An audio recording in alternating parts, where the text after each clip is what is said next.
798쪽 욥기 38장 1절로 4절을 합독을 드립니다. 시작. 그때 여호와께서 폭풍우 가운데 욥에게 말씀하여 이르시되 무지한 말로 생각을 어둡게 하는 자가 누구냐. 너는 대장부처럼 허리를 묶고 내가 내게 묻는 것을 대답할지니라. 내가 땅에 기초를 놓을 때 내가 어디 있었느냐. 내가 깨달아 알았거든 말할지니라. 아멘. 할렐루야. 인사 나눕니다. 주의 사랑으로 사랑합니다. 주의 사랑으로 사랑합니다. 성도님 덕분에 행복합니다. 예수님은 나의 구주십니다. 예수님은 나의 구주십니다. 하나님은 나의 아버지십니다. 하나님은 나의 아버지십니다. 보혈의 피가 나를 깨끗하게 하실 줄로 믿습니다. 보혈의 피가 나를 깨끗하게 하실 줄로 믿습니다. 우리가 함께하는 동안에 복음을 다 나누었죠? 이게 복음의 핵심 키워드죠. 이제 하나님 나의 아버지 되신다는 사실. 또 아버지께서 나를 붙잡으셔서 이 땅 살아가는 동안 은혜와 자비와 긍휼로 인도하는다는 사실. 우리가 계속해서 주일날에 욥기에 대해서 함께 은혜를 나누고 있는데 욥기를 굉장히 많이 오해들을 많이 하죠. 욥기 하면 고난, 그리고 고난을 이긴 믿음의 사람 이렇게 이해를 하는데 사실 이 욥기의 서론 자체가 굉장하죠. 왜? 욥은 동방의 의인이었거든요. 믿음의 사람이었죠. 사탄이 하나님께 시비를 걸었습니다. 하나님께서 사탄 보고 너는 왜 이렇게 항상 쏘다니냐? 내 종 욥을 잘 봤느냐? 그러니까 사탄이 뭐라 그래요? 아니, 하나님이 잘해주니까 욥이 저렇게 하나님 잘 섬기는 거 아닙니까? 하나님이 잘해주지 않으면 욥이 저렇게 하나님을 잘 섬기겠습니까? 잘해주지 않아도 욥이 잘 하나님 섬기는지 나랑 내기해요. 그 하나님이 그래라. 그러니까 사단이 신나게 내려가서 그 재산 다 약탈해버리고 자식들이 또 다 죽어버리고. 그런데 그런 상황에서도 욥이 여전히 믿음을 버리지 않죠. 다시 사탄이 와서 하나님 앞에 대들죠. 그러니까 하나님께서 봐라, 너 공연히 너 욥 자꾸 건드리고 그러느냐. 욥이 저렇게 재산 없고 자식들까지 어려움을 당해도 잘 섬기고 있지 않느냐. 그러니까 사단이 지 몸이 안 아프니까 저러는 거 아닙니까? 몸을 쳐야지요. 그래 한번 쳐봐. 그 대신 생명은 건드리지 마라. 그러니까 사단이 또 신나서 욥을 치지요. 악성 종양이 퍼지죠. 그 부인이 당신이 이렇게 고난을 당하고 고통을 당할 바에 뭘 기다리냐. 그냥 하나님 저주하고 죽으라고 떠나버리죠. 그런 소리를 듣고도 욥이 침묵을 하지요. 그런 다음에 하도 욥이 공경을 당하고 고난을 당하니까 세 친구가 찾아와서 그 처한 모습이 너무 비참하기 때문에 말도 못 걸고 정말 충고하고 위로하지요. 그 욥도 정말 죽을 지경입니다. 사람이 너무 고난을 당하면 야 내가 태어나지 말았어야 될 걸 라고 고통스럽게 절규하죠. 내가 죽으면 그만인데 왜 이렇게 고난을 당하고 이렇게 어려움을 당하냐. 그러자 그 친구들이 입을 열기 시작하지요. 그 욥기 3장부터 38장 이전까지 3라운드에 걸쳐서 그 긴 시간을 대화를 나누죠. 친구들이 뭐래요? 야, 너 자포가지 말고 여기서 죽으면 안 돼. 빨리 회개해야 돼. 내가 뭔가 잘못했으니까 하나님이 너한테 벌 내리는 거 아니냐? 그렇게 따져 묻죠. 빨리 회개해. 그러면 너 혹시 내 시작은 미약하지만 훗날 창대해질 거야. 이거 음식점에 많이 붙어있는 문구잖아. 그 친구들이 한 말이거든. 빨리 회개해야 돼. 너 지금 시작해도 늦지 않았어.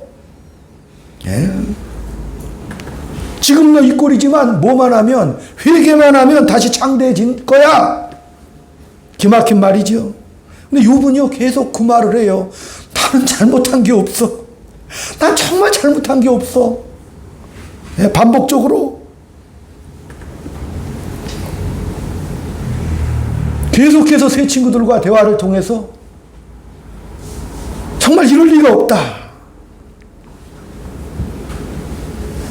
이게 친구들이 네가 잘못한 게 없다고 하는 그 입이 너무 얄미워.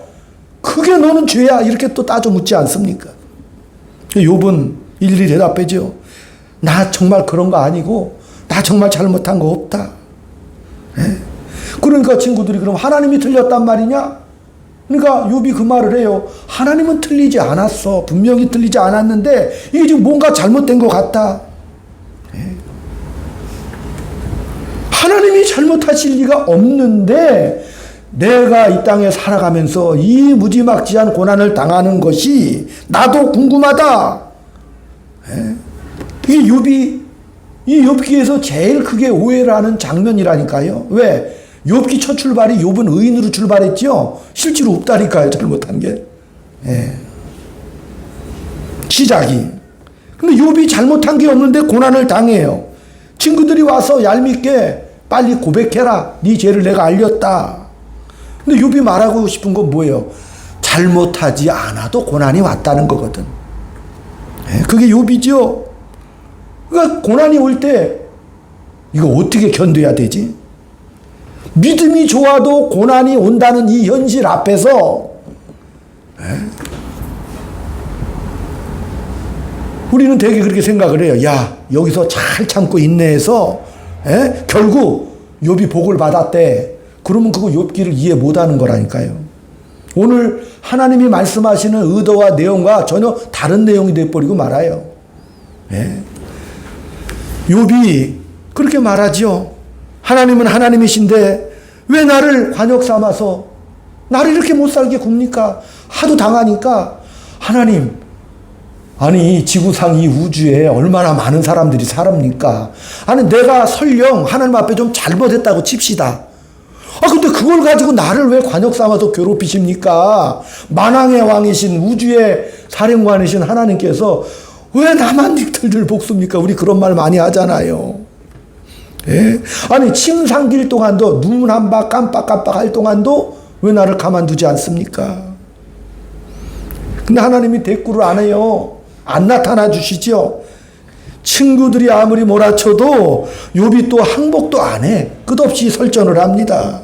그러다 셋이 다 지쳐버리고 그 옆에 그 장면을 보고 있던 엘리후가 야 이건 하나님 창조주인데 하나님이 알아서 하시는 일일 거야. 이렇게 말해도 하나님께서 아무런 대답도 안 하시는 거죠.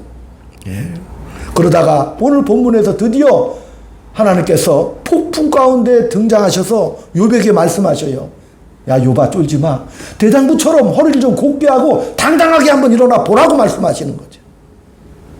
대장부처럼 너 대답해라. 그러면서 성경에 나오는 66가지의 창조의 섭리를 왕창 말씀해 주시는 거예요. 너 우박 참고 봤냐? 너 악어가 왜 저렇게 힘이 센 줄 아니?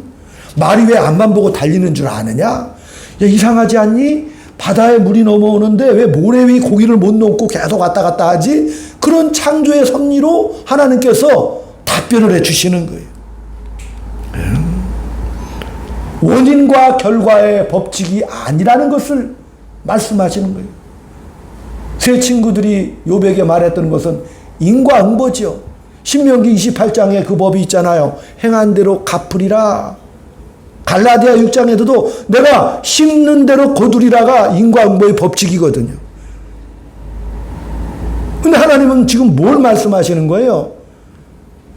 인과응보 잘하면 내가 벌을 받고 못하면 잘하면 상 받고 내가 못하면 벌을 받는 그 인과응보적인 가치관과 세계관을 좀 넘어오라고 말씀하시는 거예요.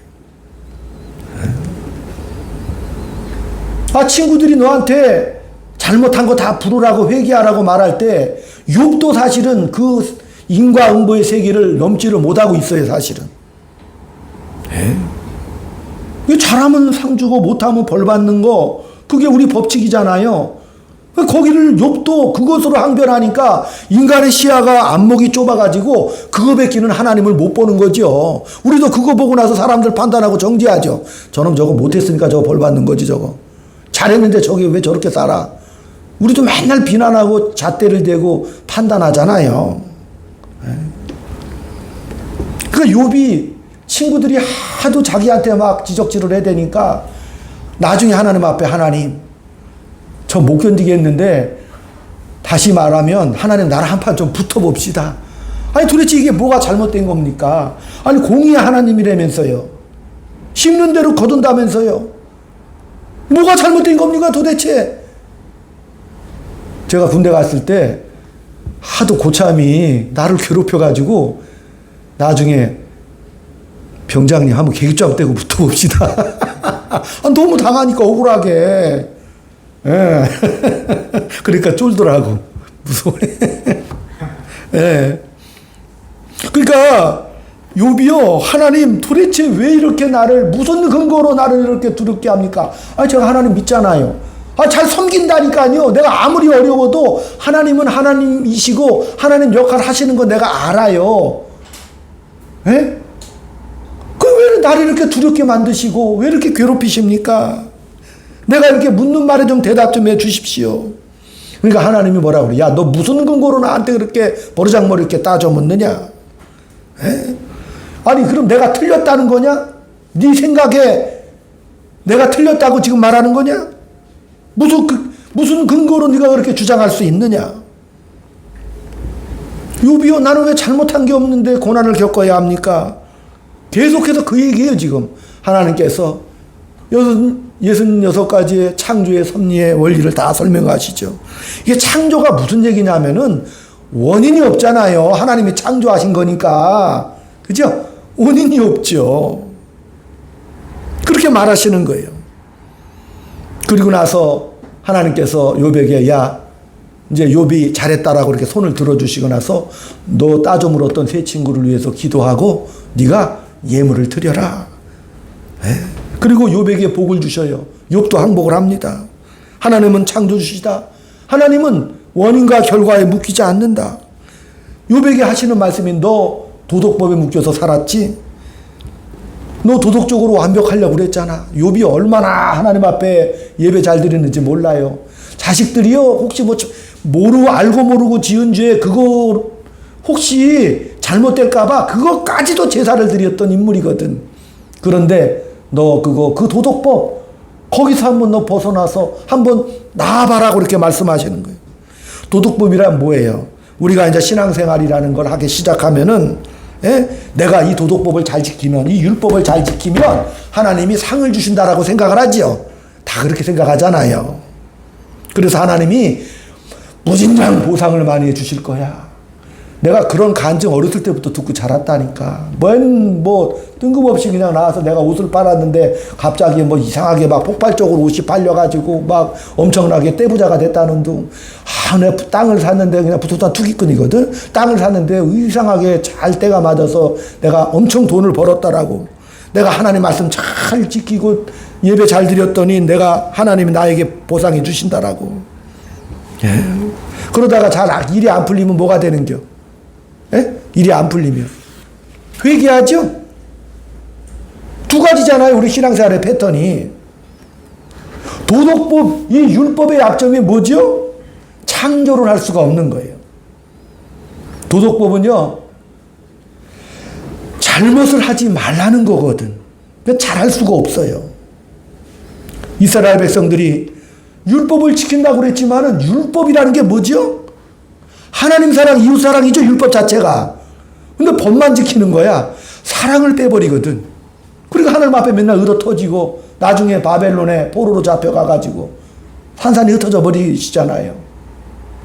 내가 인애와 자비와 긍휼 그걸 버렸다라고 말씀하시는 거예요. 네가 아무리 법 지킨다고 해도 그 본질 자체를 너희들이 지키지가 않는구나. 네.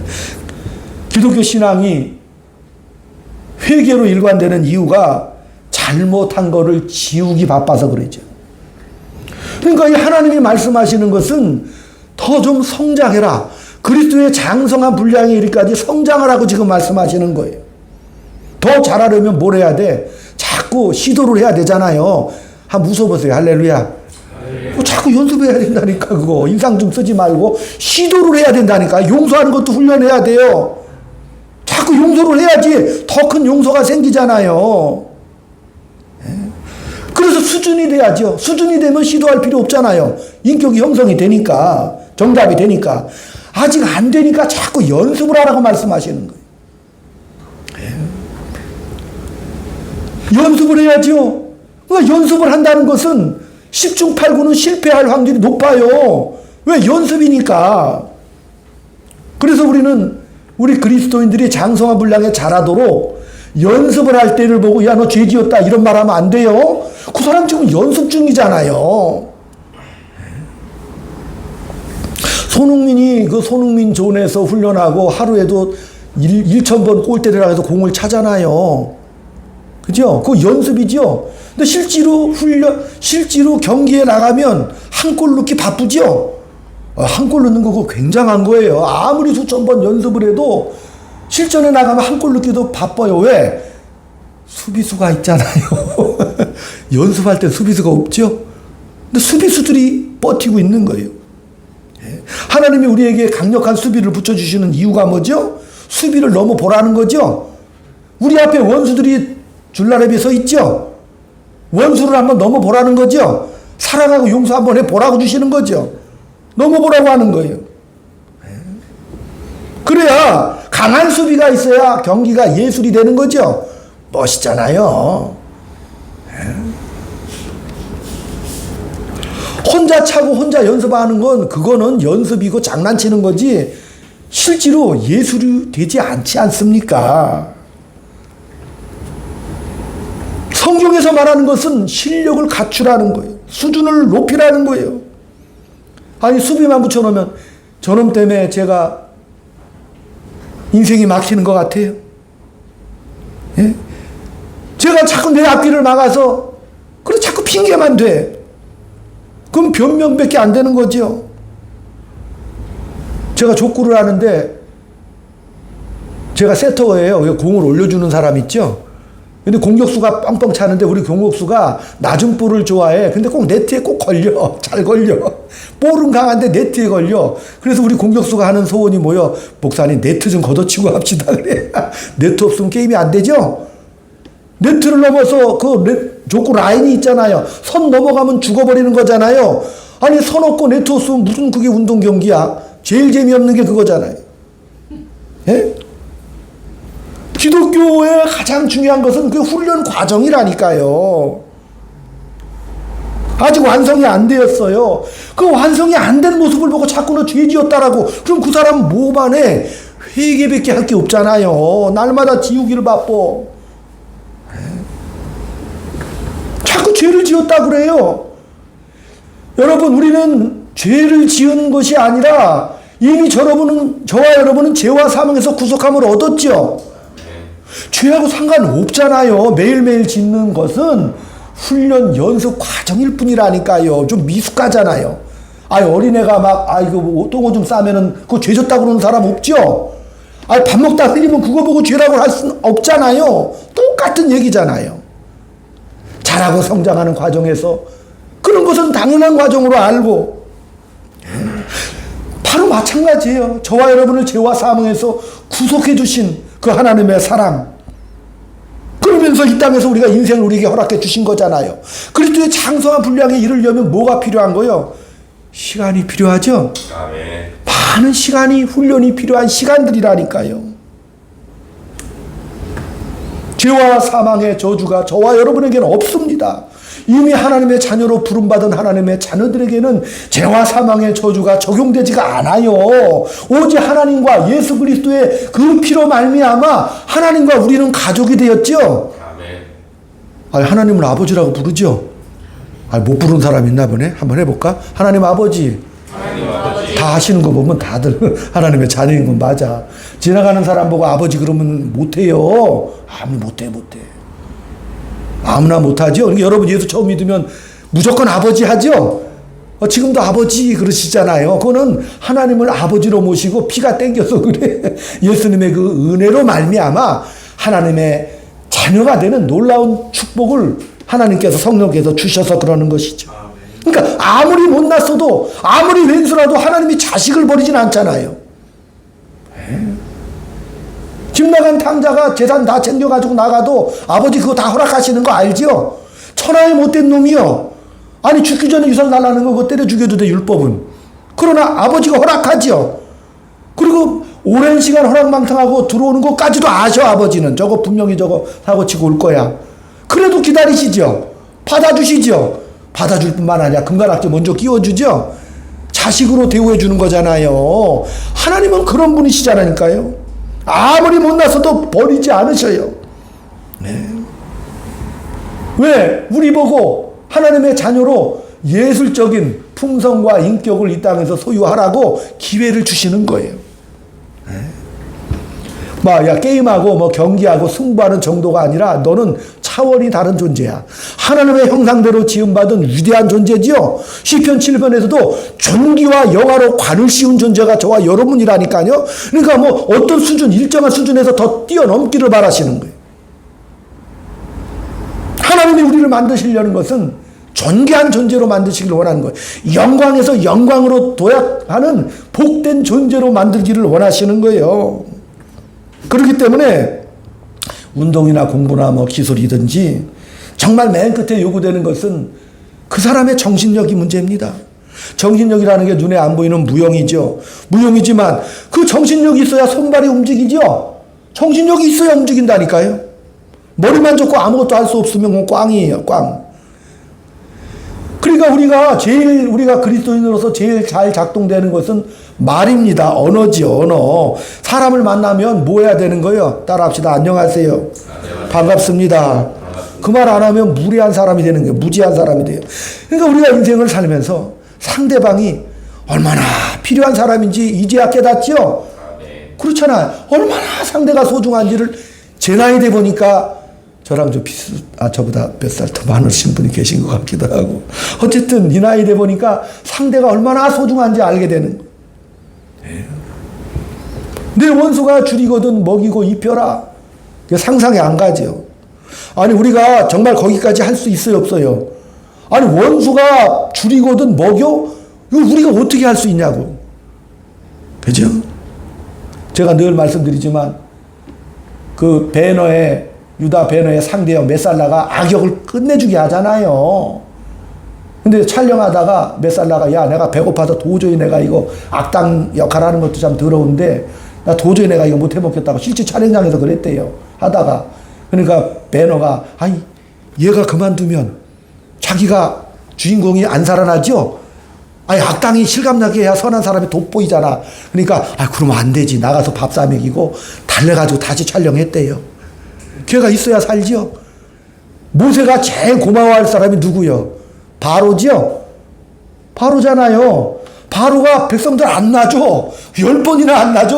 그러니까 모세가 돋보이지요. 그러니까 하나님도 로마서 9장에서 그런 말씀을 하셔요. 내가 바로의 마음을 완악하게 했다. 바로가 회개하지 못하도록 내가 붙잡아줬다. 그게 완악해야 하나님 영광이 드러나지요. 그거 다 쓰임받는 종들이잖아요. 이 시대에도 마찬가지예요. 인생 배역이 그렇다는 얘기예요. 그 저와 여러분이 하나님의 역할을 주셨으니까 여러분 역할 잘해야 돼. 옆에 있는 아주 못나게 구는 악당들 그 하나님 주신 선물인 거 알죠? 밥 사 먹여야 돼. 그래서 원수가 줄이거든 먹이고 목마르거든 물을 주라고 말씀하시는 거예요. 왜? 네 배역이 더 돋보이라고. 그게 비밀이잖아요.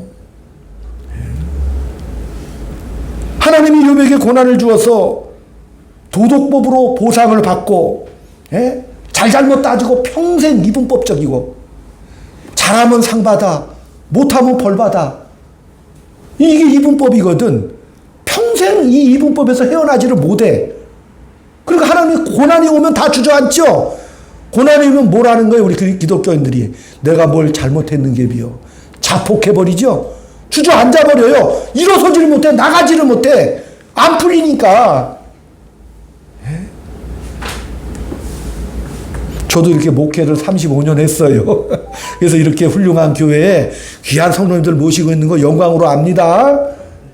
아멘? 오해하지 마셔요. 저는 35년 동안 너무 당당하다니까요. 왜? 내게 맡겨진 그 본분이 있잖아요.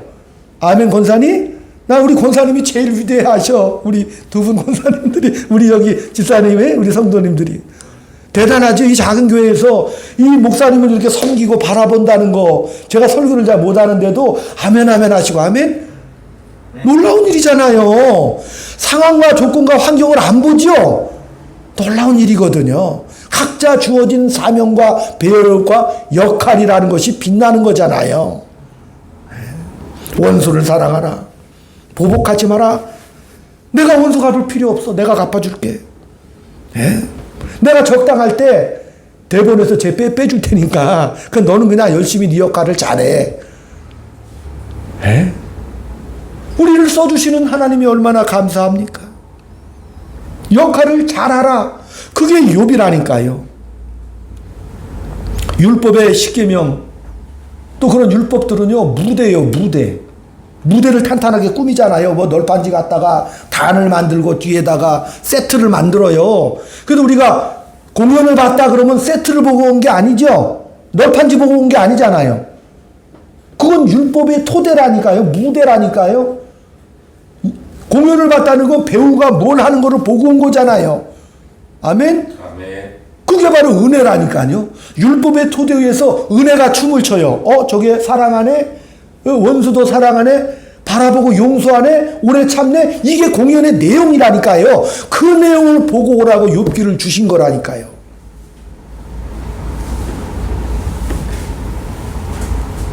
예술을 해야 되는 거예요. 그래서 우리가 무대를 바라보고 튼튼하고 색칠하고 세트 단장하는 것이 아니라 신앙 생활을 하라는 거죠. 자신의 존재와 내 자리가 어딘지.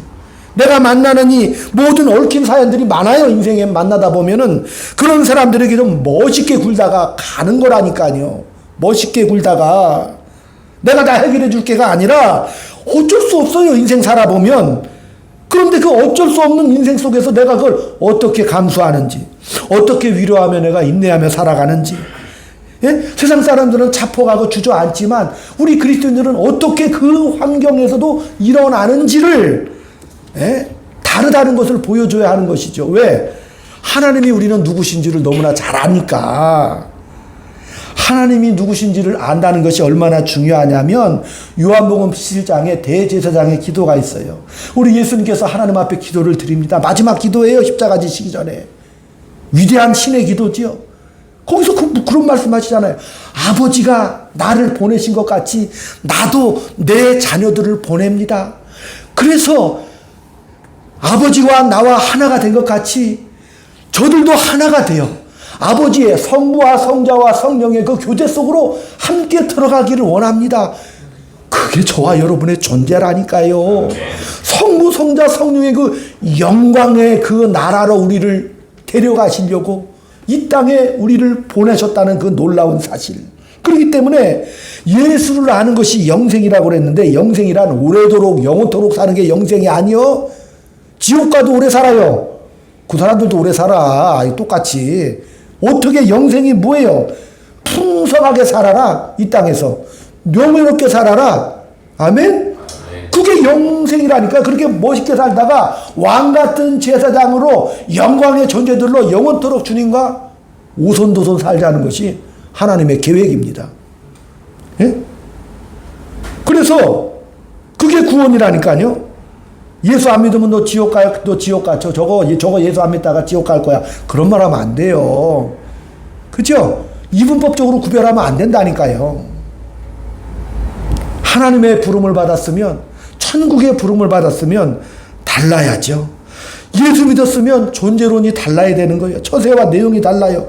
인격과 성품이 달라져야 하는 것이죠. 멋이 있어야 돼요. 실력이 있어야 돼요. 예? 그래서 이 고난은 우리 그리스도인의 고난은 형벌이 아니라 뭐라고요? 훈련입니다. 훈련. 그래서 성경은 이 고난을 긍정적으로 바라봐요. 히브리서 5장에도 뭐라 그랬어요? 예?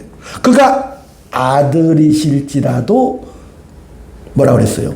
고난을 통하여 순종함을 배워 온전하게 되었다. 신이 고난을 통하여 그죠? 순종함을 배우신 거잖아요. 그래서 온전하게 되었다라니까요. 고난을 잘못 이해하면 형벌이라고 생각해 벌 받는다라고 생각하는 거예요. 벌이 아니라니까요. 잘하라고 하나님께서 주시는 것이죠. 감수해야죠. 핑계대면 안 돼요. 과거에 내가 그것 때문에 내가 이렇게 이런 꼬라지로 살았다. 그건 다 핑계라니까요. 짐을 지고 가야 되는 거예요. 저와 여러분이 극복해야 되는 거예요. 과거의 잘못 그거 없애버리고 다시 와서 내가 편하게 살아야겠다? 이런 건 없잖아. 세월은 지나가잖아요. 과거는 과거로 끝나는 겁니다. 극복해야죠. 지금 잘못한 것, 내가 실수한 것, 그걸 감수하고 잘하려고 해야 되는 거지요.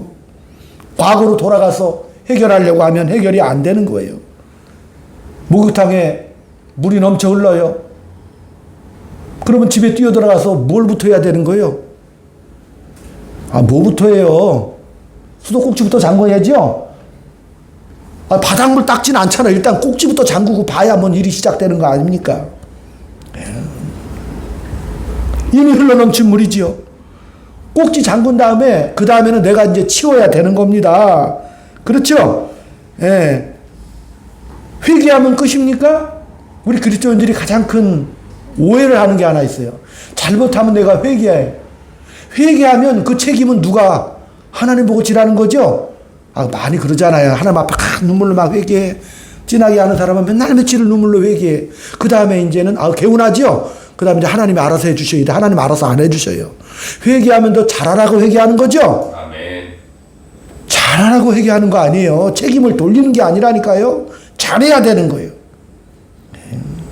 다신 이런 실수를 안 해야겠다라고 고백하는 것이 바로 회개입니다. 그리고 나서 성장해야죠.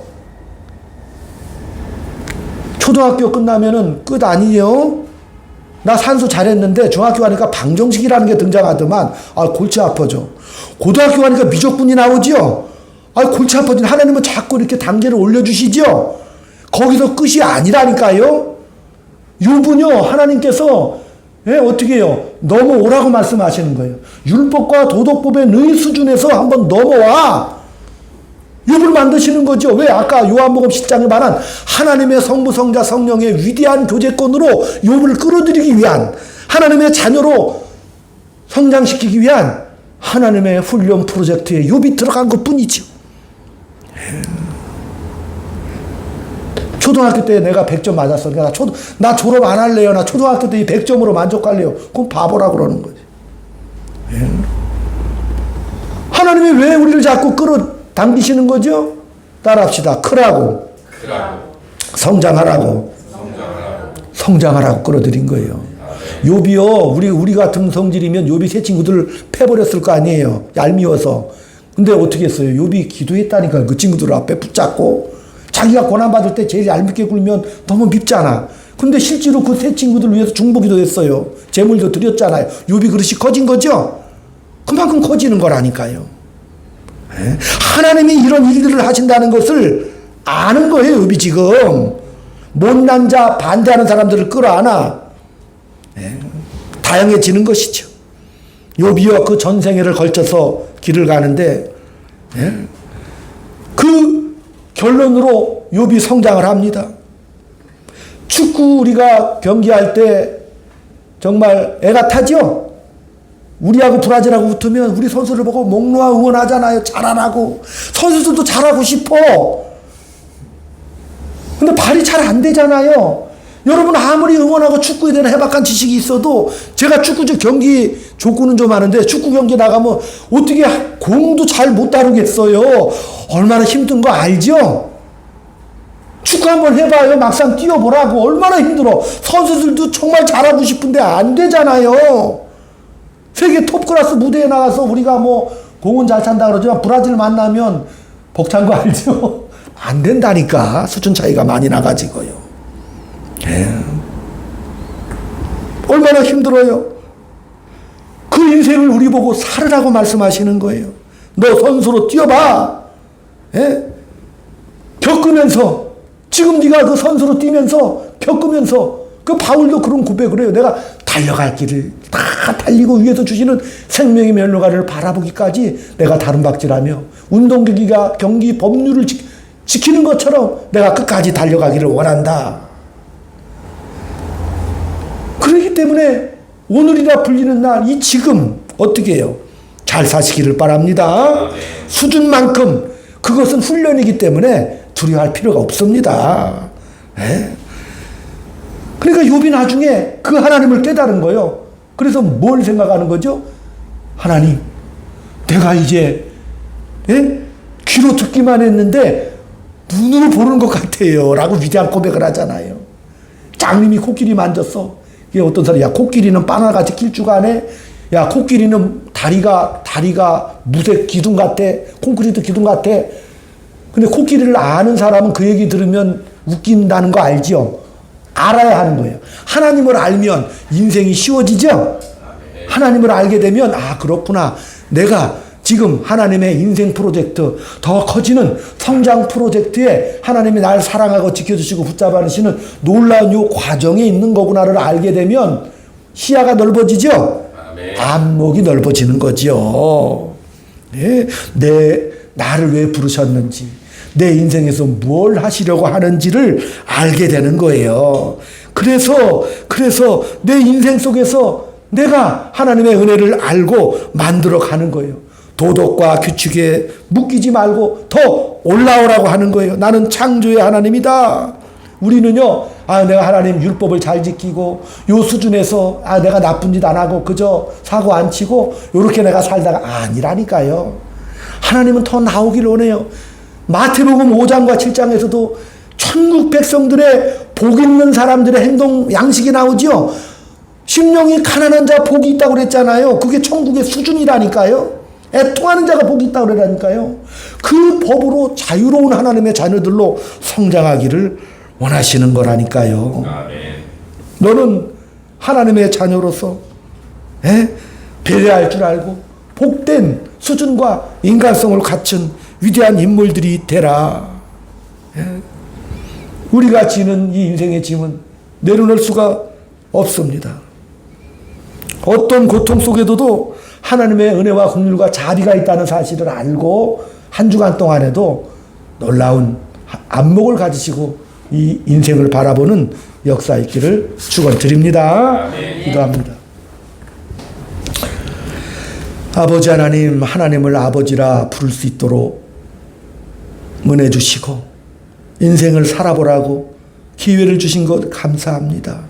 우리는 아버지 앞에 이만하면 됐지 않아요? 라고 타협하고 안심하고 물러서려고 하지만, 그러나 우리 아버지는 나보고 크라고 훈련을 시켜주시는 것을 내가 이제야 깨닫고, 이제는 하나님의 그 사랑과 은혜의 깊이를 깨달아 더 넓어지고 오늘이라 불리는 날 한 주간 더욱더 반갑고 기쁨으로 이 지금의 삶을 마음껏 살아갈 수 있도록 주여 인도하여 주시옵소서. 아멘. 모든 것이 협력하여 선을 이루어주시는 아버지의 큰 사랑을 믿는 복된 주간 될 수 있도록 주여 인도하여 주시옵소서. 아멘. 예수님의 이름으로 기도 올리옵나이다. 아멘. 390장 찬송 드립니다.